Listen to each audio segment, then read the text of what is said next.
우리에게 주신 하나님의 말씀은 열왕기상 18장 30절에서 39절입니다. 엘리야가 모든 백성을 향하여 이르되 내게로 가까이 오라. 백성이 다 그에게 가까이 가매 그가 무너진 여호와의 제단을 수축하되 야곱의 아들들의 지파의 수요를 따라 엘리야가 돌 12개를 취하니 이 야곱은 옛적에 여호와의 말씀이 임하여 이르시기를 내 이름을 이스라엘이라 하리라 하신 자더라. 그가 여호와의 이름을 의지하여 그 돌로 제단을 쌓고 제단을 돌아가며 곡식 종자 두세 알을 둘 만한 도랑을 만들고 또 나무를 버리고 송아지의 각을 떠서 나무 위에 놓고 이르되 통 넷에 물을 채워다가 번제물과 나무 위에 부으라 하고 또 이르되 다시 그리하라 하여 다시 그리하니 또 이르되 세 번째로 그리하라 하여 세 번째로 그리하니 물이 제단으로 두루 흐르고 도랑에도 물이 가득 찼더라. 저녁 소제 드릴 때에 이르러 선지자 엘리야가 나아가서 말하되 아브라함과 이삭과 이스라엘의 하나님 여호와여 주께서 이스라엘 중에서 하나님이신 것과 내가 주의 종인 것과 내가 주의 말씀대로 이 모든 일을 행하는 것을 오늘 알게 하옵소서. 여호와여 내게 응답하옵소서. 내게 응답하옵소서. 이 백성에게 주 여호와는 하나님이신 것과 주는 그들의 마음을 되돌이키심을 알게 하옵소서 하매 이에 여호와의 불이 내려서 번제물과 나무와 돌과 흙을 태우고 또 도랑에 물을 핥은지라. 모든 백성이 보고 엎드려 말하되 여호와 그는 하나님이시로다. 여호와 그는 하나님이시로다 하니 아멘. 오늘도 예배 참여하신 모든 분에게 하나님의 은혜와 평강이 늘 함께 하시기를 바랍니다. 오늘은 7월 마지막 주 넷째 주여서 우리 청소년과 함께 예배를 드립니다. 그래서 오늘 예배 함께한 우리 청소년 그리고 청년을 축복합니다. 그래서 오늘 말씀은 우리 청소년, 청년을 위한 말씀이에요. 그렇다고 해서 우리 교우들과 관계가 없는 말씀이냐? 전혀 그렇지 않습니다. 우리 모두가 꼭 새겨드려야 할 말씀이고요.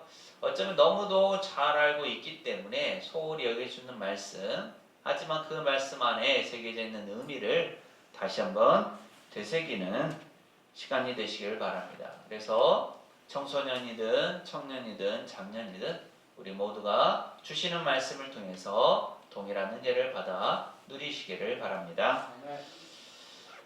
여러분 오늘 행복하십니까? 아멘. 사람은 누구나 행복하기를 원하죠. 오죽하면 법에까지 명시가 되어 있을까요? 행복 추구권이 있습니다. 사람의 기본 권리죠. 대한민국 헌법 제10조에 명시가 되어 있어요. 그래서 국민이 인간다운 삶을 추구할 수 있는 권리를 보장하는 것입니다. 그렇기 때문에 모든 사람은 국민이라면 행복해야 하는 것이고 또 행복하기를 원하는 거죠.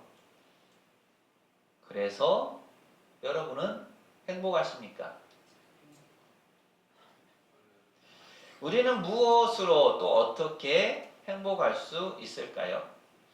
오늘 우리가 사는 이 시대는 돈이면 다 되는 세상처럼 보입니다. TV만 틀면 우리를 유혹하는, 우리의 시선을 사로잡는 광고들이 비일비재합니다. 이런 스마트폰을 가져, 이런 차를 타봐, 이런 집에 살아보렴, 이런 옷을 입어봐, 이 음식을 먹어봐. 그러면 행복해져. 과연 그럴까요? 이런 것들을 소유하면 행복합니까? 그럴 수도 있죠. 또 아닐 수도 있습니다. 그런데 세상은 또 TV나 이런 매체들은 이런 것들을 소유하게 되면 행복하게 될 것이라고 끊임없이 우리를 유혹합니다. 그리고 이런 것들을 소유하기 위해서 우리에게 꼭 필요한 것이 있죠. 그것이 뭘까요? 바로 돈입니다. 돈이 있어야 우리가 필요로 하는 것들을 소유할 수 있고, 그렇게 소유했을 때 행복하다고 얘기를 하는 거죠. 그래서 사람들은 돈이 없어서 그렇지, 돈만 있어봐, 나는 뭐든지 다 할 수 있어, 그리고 나는 행복해질 수 있어 라고 얘기를 합니다. 여러분 어떻게 생각하십니까? 돈만 있으면 다 된다, 다 행복하다고 생각하십니까? 새치기권이라는 게 있어요. 들어보셨습니까? 우리는 버스를 타기 위해 줄을 서기도 하고요. 음식을 먹거나 또 식당에 들어가려는데 사람이 많으면 줄을 서게 됩니다. 공연을 관람하기 위해서도 그렇고요. 사람이 많은 공연 화장실에 들어갈 때도 줄을 서게 되죠. 줄을 서는 것은 모든 사람에게 평등한 기회라고 생각합니다. 무슨 얘기입니까? 먼저 온 사람이 먼저 들어가고 나중 온 사람이 나중에 들어가는 거죠. 한마디로 선착순입니다. 이것은 나이가 많거나 적거나 돈이 많거나 적거나 남자나 여자나 차별 없이 순서대로 지켜지는 거죠. 지난주에 제가 이런 일을 겪었어요. 여러분 민생회복지원금 다 신청하셨습니까? 제가 신청하려고 행정복지센터에 갔는데요. 점심 좀 지나고서였는데 대기 순서 한 20번까지 있었습니다. 앞에가 이제 그렇게 사람이 밀려 있었죠. 점심시간이 지난 때였는데 신청자가 몰려서인지 왜 이렇게 사람이 많은가 했더니, 물론 신청자가 많은 것도 있었지만 광주 전체 서버가 다운이 돼가지고 이 접수가 안 되는 거였어요. 그러다 보니까 처리가 늦어져서 제가 갔을 때는 한 20번 정도까지 대기 번호가 부여되어 있었습니다. 언제 이게 재개될지 모르는 상황이다 보니까 기다릴까 말까 하다가 또 다음에 와서 또 이렇게 기다릴 수는 없겠다라고 생각하고 좀 버텨보기로 했죠. 한 20-30분이 지나서 전성망이 회복되고요. 그래서 처리 속도가 빨라지기 시작했습니다. 대기하기 위해서 이제 의자가 앉아 있었고요. 의자가 이게 리얼 형태로 이렇게 돌아가면서 앉게 되어 있었습니다.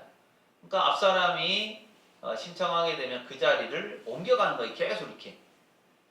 근데 이제 처리가 조금씩 빨라지니까 앉다가 좀 있다가 또 앉고 움직이고 하는 일들이 벌어졌습니다. 그런데 그 중에 어떤 한 분이 코너에 있다가, 원래 이제 앞 사람이 일어서면 바로 따라가야 되는데 이 순서들이 빠르다니까 조금 이제 자기 자리에 앉아 있게 됐어요. 그러니까 제일 앞자리가 비어 있는 겁니다.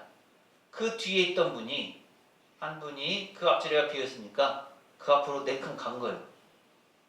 그래서 대기 1번이 된 겁니다. 어떻게 됐을까요? 사람들이 당연히 불쾌한 마음을 표현할 수밖에 없었습니다. 이 순서대로 이렇게 돌아가는 거지 어떻게 그 앞에 비었다고 앞자리로 바로 갈 수 있냐고, 새치기 하면 안 된다 이렇게 연박을 준 거죠. 그러니까 그분도 못쓰게 하면서 자기 자리로 되돌아왔습니다. 사실은 좀 분위기가 안 좋았었는데 그분으로 인해서 더 분위기는 좋아졌어요. 아, 저런 분도 있구나 라고 얘기하고 저러면 안 되지 라고 하면서 서로 공감대가 형성되는 분위기가 있었습니다. 이렇게 줄을 서거나 대기 행렬이 있는 상황에서 중간에 치고 들어갈 때 우리는 그런 경우를 새치기 한다 라고 얘기를 하고요. 정해진 순서가 아닌데 새치기를 하게 될 경우 문제가 생길 수밖에 없습니다. 그런데 돈을 주면 새치기를 허용하는 상황이 생겨났어요. 실제로 수도권에 있는 놀이동산에 프리권이라는 게 생겨났습니다. 그러니까 돈을 더 내면 줄을 서지 않고 바로 입장이 가능하게 되는 거예요. 일반 이용자가 내는 금액의 2배 이상의 돈을 내면 줄을 서지 않고 바로 입장할 수 있게 만든 겁니다. 즉 돈만 있으면 자기가 갖고 싶은 권리를 가질 수 있게 되는 거죠. 여러분이라면 어떻게 하시겠습니까? 줄을 서서 30분, 1시간 기다렸다가 어떤 시설을 이용하거나 아니면 그렇지 않고 돈을 좀 더 내서 좀 많이 내서 그냥 바로 시설을 이용하는 것. 여러분이라면 어떻게 하시겠습니까? 고민을 하시는군요. 누구나 돈만 있다고 하면 돈이 없어서 문제잖아요. 돈만 있다고 하면 아마도 프리권을 사서 빨리 입장하고 싶어 할 겁니다. 그런데 돈이 없으면 어떨까요? 나는 줄을 서 있는데 누군가 돈을 더 내고 그렇게 빨리 입장하게 되면 당연히 기분이 좋지 않겠죠.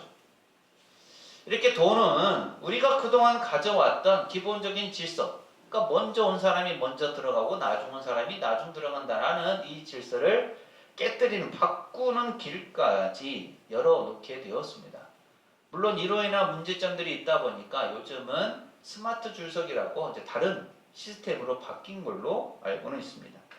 어쨌든 이런 일들이 있다 보니까 돈만 있으면 된다고 하는 사고방식, 돈만 있으면 나는 행복해질 수 있다고 하는 그 생각이 사람들 안에 그리고 우리 안에도 자리 잡게 되었던 거죠. 그런데 과연 맞습니까? 돈만 있으면 행복할까요? 우리 앞뒤 좌우에 계신 분들하고 이렇게 인사하실까요? 돈은 돌고 도는 돈일 뿐입니다. 돈은 돌고 도는 돈일 뿐입니다. 한 번 더 하시죠. 돈보다 하나님을 섬깁시다. 돈보다 하나님을 섬깁시다. 오늘 말씀을 보면 이스라엘 백성들이 어떤 신앙을 가지고 있는지 그 상황이 어떠한지를 분명하게 보여주는 모습이 나옵니다. 우리 장년분들은 익히 알고 있는 내용일 텐데요. 우리가 30절부터 읽었지만 이 일이 일어나게 된 이 원인이 21절에 있습니다. 열왕기상 18장 21절 말씀 함께 읽습니다. 시작. 엘리야가 모든 백성에게 가까이 나아가 이르되 너희가 어느 때까지 둘 사이에서 머뭇하려느냐. 여호와가 만일 하나님이면 그를 따르고 바알이 만일 하나님이면 그를 따를지니라 하니 백성이 말 한마디도 대답하지 아니하는지라. 아멘. 이스라엘 백성들이 머뭇하고 있는 거예요. 무엇 때문에 그럴까요? 어디 사이에서 머뭇하고 있습니까? 바알을 섬기느냐 하나님을 섬기느냐, 하나님 신앙이냐 바알 신앙이냐, 이 사이에서 머뭇하고 있는 겁니다. 이리 갔다 저리 갔다 저울질하고 있다라는 거예요. 이 머뭇한다라는 표현의 원뜻은 절름거리다 예요. 그래서 둘 사이에서 머뭇하려냐라는 이 말은, 이 표현은 두 바위 틈 혹은 두 개의 나뭇가지 위에서 절뚝거리고 있느냐라는 뜻입니다. 이 말씀은 바알 신앙과 여호와 하나님의 신앙 사이에서 갈팡질팡하는 혼합주의적 신앙 형태를 보이고 있던 이스라엘 백성들의 그 신앙 모습을 잘 표현해주고 있는 거예요. 이렇게 당시 이스라엘 백성들은 하나님을 섬긴다 라고 하면서도 동시에 바알이나 아세라와 같은 우상도 섬기고 있었습니다. 마치 술 취한 사람이 비틀거리듯이 이스라엘 백성들도 하나님과 바알, 우상 사이를 왔다 갔다 하고 있는 거예요. 그렇다면 이스라엘 백성들은 왜 이렇게 중심을 잡지 못하고 둘 사이에서 왔다 갔다 갈팡질팡 하게 되었을까요? 그것은 이스라엘 백성들이 하나님이든 바알이든 상관하지 않고 자기들에게 복을 준다고만 하면 하나님께도 구하고 바알에게도 구한 겁니다. 이것도 좋고 저것도 좋다. 내가 행복하기만 하면 된다. 내가 복을 받을 수 있다면 하나님이든 바알이든 상관없다. 이렇게 생각한 겁니다. 그러다 보니 이쪽으로 갔다가 저쪽으로 갔다가 했던 것이죠. 이것을 가리켜서 두 마음을 품었다라고 할 수가 있죠. 왜 두 마음을 품게 되었을까요? 정확히 얘기하면 하나님을 온전히 신뢰하지 않았기 때문입니다. 하나님을 온전히 믿지 못하니까 다른 것도 한번 섬겨볼까, 다른 것도 숭배해볼까 라고 생각한 거죠. 그런데 이런 상황이 오늘 우리에게도 일어날 수 있는 거죠. 우리에게 있어서는 하나님과 무엇 사이에 머뭇거리는 일이 있습니까? 예를 들어보면 우리가 어린 시절, 젊은 시절 그렇잖아요. 주일에 예배를 드리러 가야 할까? 친구들과 놀러 가야 할까? 또는 잠을 자야 할까? 머뭇머뭇하지 않았습니까? 또는 시험 기간에 학원에 가야 할지, 예배하러 가야 할지 갈팡질팡하지 않았습니까? 청소년이나 청년 시기를 넘어가면서는 실제로 돈과 하나님 사이를 머뭇머뭇하는 경우가 많이 생깁니다. 아르바이트를 해야 해서 또 직장에 출근해야 해서 주일에 가게 문을 닫을 수가 없어서 등등 돈을 버는 부분에서 머뭇할 수가 있는 거죠. 또는 돈을 사용할 때 누구를 위하여 또 어떻게 사용하느냐라는 것을 보면 알 수가 있습니다. 어떤 사람은 오로지 자기 자신만을 위해서 돈을 사용하기도 하고 또 어떤 사람은 어렵고 힘든 사람, 다른 사람을 위해서 돈을 쓰기도 합니다. 무엇을 위해서, 누구를 위해서 돈을 사용하느냐라는 것을 보게 되면 그 내용을 가지고도 돈과 하나님 사이를 머뭇머뭇하는지 그렇지 않은지를 알 수가 있는 거죠. 다시 오늘 말씀으로 돌아가 보면은요, 엘리야는 머뭇거리는 백성들에게 하나님을 따르든지 바알을 따르든지 선택할 것을 요청하면서 바알 선지자와 제단을 쌓아서 정말 누가 진정한 하나님인지 온전한 신인지 알아보자 라고 제안을 합니다. 제사를 지내서 불로 응답하는 신이 진짜라는 거죠. 우리는 그 결과를 압니다. 누가 하나님이십니까? 여호와 하나님이시죠. 여호와께서 하나님이시다라는 겁니다. 바알 선지자들은 오랜 시간 자기의 몸에 상처를 내면서 자해하면서까지 신의 응답을 기다렸지만 바알은 그 기도에 응답하지 않았습니다. 하지만 엘리야의 짧고 간결한 기도에 대해서 하나님은 즉각적으로 불로 응답하셨습니다.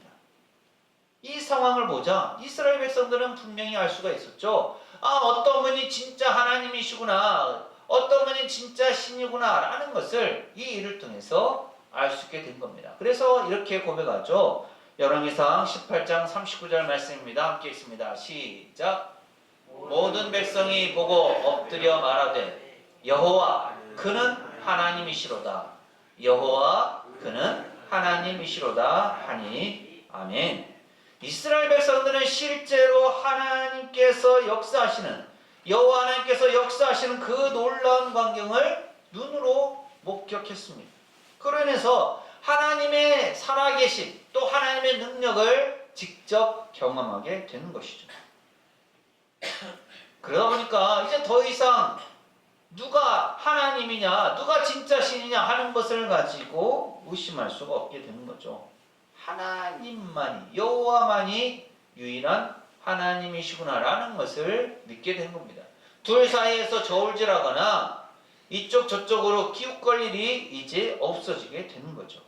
그래서 백성들은 즉시 땅에 엎드려서 여호와 그분이 하나님이시다라고 고백합니다. 이렇게 성경은 분명히 여호와 하나님이 진짜 신이라고 가르쳐 주죠. 그리고 하나님 외에 여호와 하나님 외에 다른 신은 없다라고 가르칩니다. 그래서 다른 신을 두지 말라고 말씀하죠.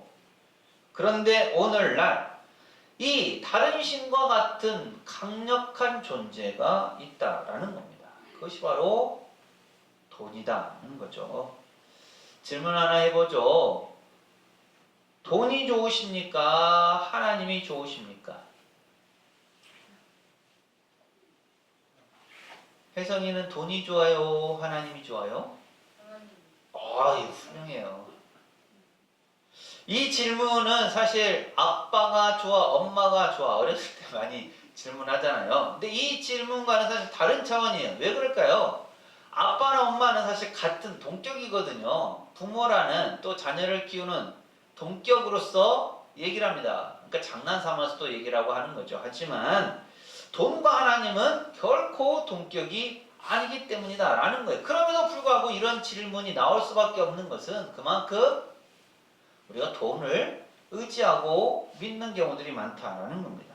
어떤 사람은 이렇게도 얘기합니다. 제가 첫 번째로 좋아하는 것은 하나님이고요.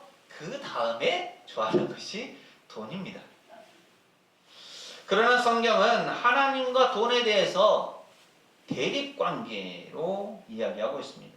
양자택일의 문제다라는 거예요. 둘 중에 하나를 선택해야만 한다라는 겁니다. 이스라엘 백성들이 바알과 여호와 사이에 선택해야 했던 것과 마찬가지다라는 겁니다. 둘 다 좋다라고도 할 수 없는 것이고 순차적으로 좋다라고도 할 수 없다라는 겁니다. 성경은 돈에 대해서 이렇게 가르칩니다. 디모데전서 6장 10절 말씀인데 함께 읽습니다. 시작. 돈을 사랑함이 일만하게 뿌리가 되나니 이것을 탐내는 자들은 미혹을 받아 믿음에서 떠나 많은 근심으로써 자기를 찔렀도다. 아멘. 돈을 사랑하는 것이 일만하게 뿌리다 라는 거예요. 우리가 여기서 기억해야 할 것은 돈 그 자체가 일만하게 뿌리다 라는 말이 아닙니다. 돈을 사랑하는 것이 일만하게 뿌리라는 점이에요. 돈을 탐내는 것이 믿음을 떠나게 만들고 근심을 갖게 하고 자기를 찌르게 됩니다. 실제적으로는 돈이 문제가 아니라 탐심이 문제인 거죠. 그래서 예수님도 하나님과 재물을 겸하여 섬길 수 없다라고 말씀하시죠. 마태복음 6장 24절 보면 한 사람이 두 주인을 섬기지 못할 것이니 혹 이를 미워하고 저를 사랑하거나 혹 이를 중히 여기고 저를 경히 여김이라. 너희가 하나님과 재물을 겸하여 섬기지 못하느니라. 한 사람이 두 주인을 섬길 수는 없습니다. 어느새 재물이 하나님과 동급인 것처럼 여겨지는 이 시대를 살아가고 있지만 전혀 그렇지 않습니다. 하나님과 재물을 함께 섬길 수는 없습니다. 하나님보다 재물을 더 우선순위에 두지 말아야 합니다. 돈이면 다 된다라고 생각하는 사람들에게 하나님은 결코 그렇지 않다라고 말씀하고 계시죠. 그래서 우리가 하나님을 제대로 사랑하게 되면 돈은 제자리를 잘 찾아갑니다. 예수님 또 이렇게 말씀하셨죠. 마태복음 6장 33절인데요. 함께 읽습니다. 시작. 그런즉 너희는 먼저 그의 나라와 그의 의를 구하라. 그리하면 이 모든 것을 너희에게 더하시리라. 아멘. 먼저 그의 나라와 그의 의를 구하라. 그러면 이 모든 것을 하나님께서 더하여 주십니다. 하나님의 나라와 하나님의 의를 먼저 구할 때 하나님은 우리에게 필요한 것들을 채워 주십니다. 우리는 이 말씀을 믿고 세상을 살아가야 하는 거죠.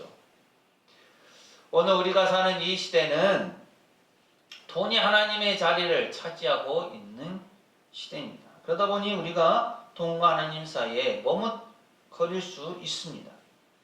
돈이 중요하지 않은 것은 아니죠. 돈은 꼭 필요합니다. 물질은 필요합니다. 재물은 우리의 삶을 풍요롭게 해주는 것이 맞습니다. 하지만 그것보다 정말 중요한 것은 우리가 여호와 하나님께 대한 바른 신앙을 가져가는 거죠. 둘 사이에서 머뭇머뭇할 수가 없습니다. 오직 유일하신 분 하나님이신 그 여호와만을 바라보면서 그분의 뜻을 따르고 그분을 섬기는 삶을 살아가야 되는 거죠. 우리 모두가 또 다른 오늘날 또 다른 신이라고 할 수 있는 돈이 아닌 하나님께 대한 바른 신앙을 잘 가져갈 수 있게 되기를 바랍니다. 그런 의미에서 한 가지 여러분께 더 말씀을 드리려고 하는데요. 성도에게는 훈련이 필요합니다. 우리에게도 마찬가지죠. 우리가 광야 같은 세상을 살아가기 위해서, 또 돈에 관한 욕심이나 어떤 유혹에 흔들리지 않기 위해서, 세상 향락에 빠지지 않기 위해서 우리는 신앙의 훈련을 받아야 합니다. 물론 우리가 매주일 드리는 예배가 중요하죠. 하지만 한 주에 한 번 드리는 예배로는 우리의 신앙 훈련이 충분할 수가 없습니다. 전체 시간으로 봤을 때 이 주일 예배의 시간은 사실 우리의 신앙에서 턱없이 부족할 수밖에 없는 거죠. 그래서 이 한두 시간으로 우리가 신앙에 대해서 다 잘 배우고 있다라고 할 수는 없습니다. 그래서 교육이 필요한 것이고 훈련이 필요한 거죠. 특별히 올해는 교육부서와 청년부만이 아니라 전 교인을 대상으로 수련회를 열고자 합니다. 또 많은 시간을 우리가 할 수 없기 때문에 일일 수련회로 몇 시간 사용하고자 합니다. 여러분 모두가 관심을 가지고 또 기도하면서 이 수련회에 꼭 참석하실 수 있기를 바랍니다. 기도하면서 일정을 미리 조정하시고요. 또 마음의 준비를 하면서 다져간다면 하나님께서 참여할 수 있는 길을 열어주실 것입니다. 그래서 제가 온 5년 동안 한 번도 하지 않았었지만 짧고 굵게 우리의 신앙을 다시 세워보는 시간을 가지려고 합니다. 우리가 이 교육과 훈련을 얘기할 때 교회 학교의 전유물, 교육부서의 전유물로 여기는 경우가 많습니다. 교회 학교는 교회 학교 나름대로의 교육과 훈련이 필요하고요. 또 장년들에게는 장년부 나름대로의 교육과 훈련이 필요합니다. 교육과 훈련은 결코 교회학교, 교육부서의 전유물이 아닙니다. 우리가 끊임없이 교육받고 훈련받지 않으면 우리의 신앙은 그대로인 것처럼 보이지만 점점 퇴보할 수밖에 없습니다. 오는 8월 9일에 있을 여름 수련을 위해서 기도해 주시고 또 적극적으로 참석해 주시기를 바랍니다. 또 교회학교 청소년부도 이번 주 토요일 8월 2일에 여름 수련회를 하는데요. 청소년부 여름 수련을 위해서도 기도해 주시기를 바랍니다. 혹시 이번 여름 수련의 주제 표를 보셨습니까?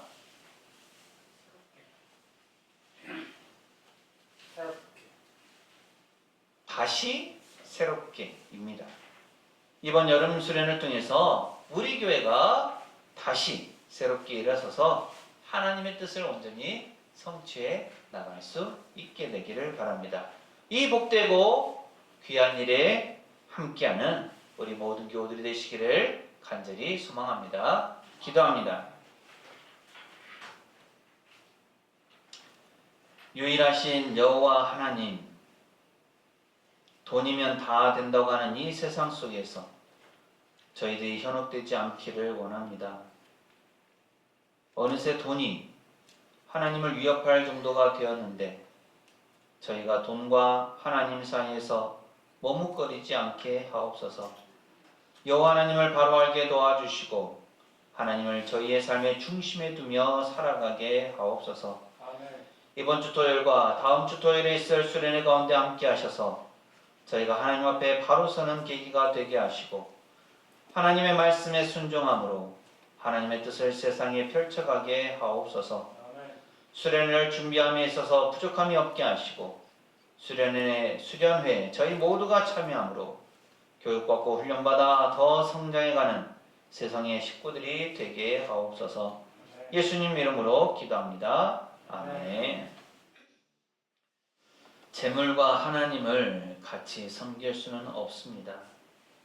온 세상을 다스리시는 신실하신 여호와 하나님만이 우리의 유일한 소망이고 행복이고 기쁨입니다. 사랑하는 세상교회 교우 여러분, 이 말씀을 품고 세상으로 나가십시오. 하나님께서 우리와 함께 하십니다. 지금은 우리 주님 예수 그리스도의 은혜와 아버지 하나님의 무한하신 사랑하심과 보혜사 성령님의 충만 교통하심이 둘 사이에서 머뭇머뭇하지 않고 오직 여호와 하나님만을 믿고 따르며 하나님의 뜻 이루어가기를 소망하는 새송교회 모든 교우들 가정과 삶과 생업과 사역 위에 이 한 주간의 모든 생활 가운데 오늘 예배에 참여한 모든 이들과 우리 교회 위에 영원토록 함께 하시기를 간절히 축원하옵나이다. 아멘.